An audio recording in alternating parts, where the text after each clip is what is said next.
Pero Senator Dick, sabi nyo nga po mali yung paraan, no? Yung naging proseso po nila kasi itinago nga po. And you said there's even a violation. So kung may violation, kung mali yung proseso sa ngayon, well, hindi na babawiin sa ngayon, no? Yung naging desisyon ni Ombudsman Martirez. Is it effective?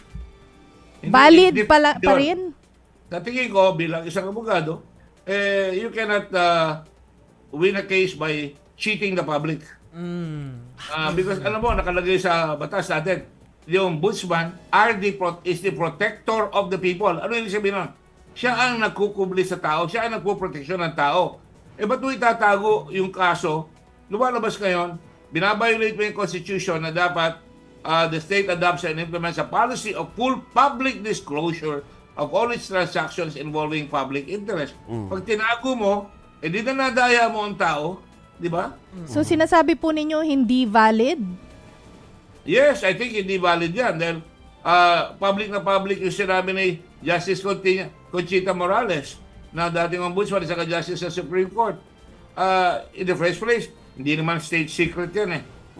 Pwede mo lang, yung condition na sinasabi ng batas, halimbawa, malalaman ng lahat kung saan nakatago yung mga bomba ng Pilipinas, kung saan nakatago yung mga secret weapons natin, hindi mo pwedeng i-disclose yun. Pero sa mga ganito, na may public interest that requires public scrutiny, na dapat mapag-aaralan ng tao, hindi mo pwedeng itago yan. Kung tinago mo yan, hindi mo pwedeng i-justify na tama yan kung mali ang pamaraan mo. So, Sir, kung cheating po yung nangyari, meron po bang tayong habol sa nakaraang ombudsman? Meron po ba siyang liability?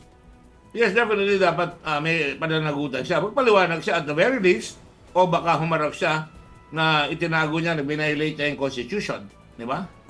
At dapat ipaliwanag ng tao yan. Hindi niya pwede sabihin na, hindi, sinabi ko naman kay Joel hindi pwede yun. Public ang dapat mo sabihan.